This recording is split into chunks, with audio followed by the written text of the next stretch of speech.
एक गांव में जानू नाम का एक युवक रहता था। उसके पिता मर चुके थे। माँ ने ही उसे पाल पोस कर बड़ा किया था। जानू के 4 चाचा थे। वे उससे बहुत जलते थे। एक दिन उन्होंने जानू के घर से उसका प्यारा बछड़ा चुराया और उसे मार दिया। जानू को जब यह पता चला तो वह बहुत दुखी हुआ।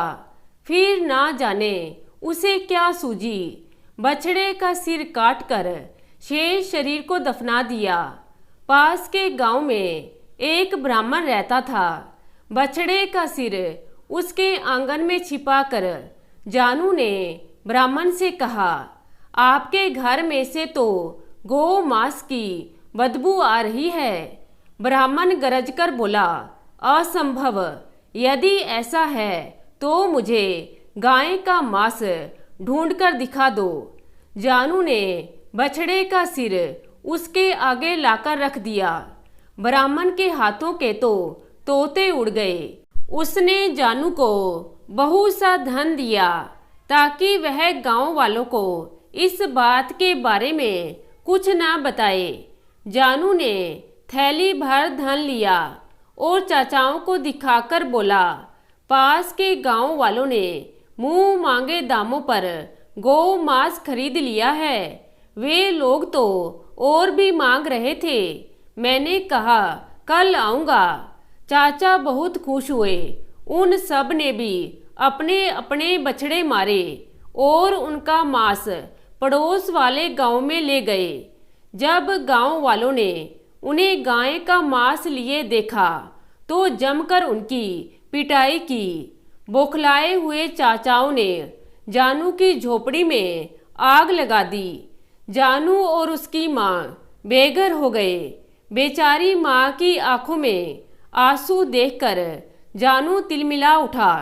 उसने झोपड़ी की राख इकट्ठी की और एक दूसरे गांव में जा पहुंचा।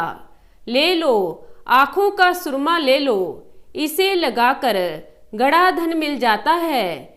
जिसका ब्याह ना होता हो जल्दी ब्याह हो जाता है। हाथ ही हाथ एक थैली सुरमा बिक गया। शेष राख जानू ने छिपा दी। अपने चाचाओं के पास जाकर बोला, मेरी झोपड़ी की तो सारी राख बिक गई। चाचा ने हैरानी से पूछा, राख बिक गई? हाँ, इसमें क्या शक है, कहकर उसने पैसे दिखाए। फिर जानू ने उन्हें उकसाया कि वे भी अपनी झोपड़ी जलाकर उस गांव में राख बेच आए। बड़ी झोपड़ी की राख तो ज्यादा होगी। उसके सारे चाचा उसकी बातों में आ गए। चारों ने अपने अपने घर फूंक दिए और राख ले जाने की तैयारी करने लगे। जानू ने कहा, गांव वालों से कह देना कि हमें सुरमे वाले ने भेजा है। ज्यों ही चारों गांव में पहुंचे और सुरमे वाले का नाम लिया तो सारा गांव उसके पास पहुंच गया। देखते ही देखते बरस कर लाठियां उन पर पड़ने लगी। बेचारे पिटते पिटते घर लौटे। चारों ने गुस्से के मारे जानू को मारने की योजना बना ली। उन्होंने जानू को नदी के किनारे रस्सी से बांधा और खुद भात खाने घर चले गए। उनके जाते ही वहां से एक सौदागर गुजरा। उसने जानू से पूछा, क्यों भाई, तुम्हें यहाँ क्यों बांधा हुआ है? जानू ने बात बनाई, मेरे चाचा मेरी शादी एक खूबसूरत लड़की से करना चाहते हैं। मेरे मना करने पर मुझे बांध दिया। सौदागर बोला, मैं शादी कर लेता हूँ उस लड़की से, क्या ऐसा हो सकता है? जानू ने झट से उसे बांधा और उसका घोड़ा लेकर रफू चक्कर हो गया। चारों चाचा खा पी कर लेट गए। आलस के मारे उठा ना गया। पिटाई के कारण पोर पोर दुख रहा था। नौकर से बोला, जा तू जानू को नदी में फेंका, हमसे तो उठा नहीं जाता। नौकर भी कम नहीं था, उसने अपने रिश्तेदार को यह काम सौंप दिया। रिश्तेदार ने सौदागर को ही जानू समझकर नदी में फेंक दिया।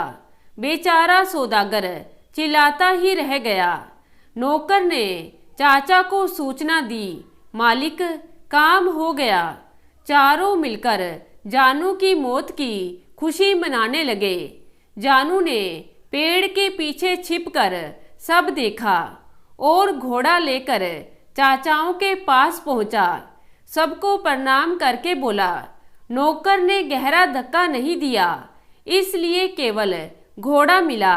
यदि गहरा डुबाता तो शायद बैल, गाय और हाथी भी लाता।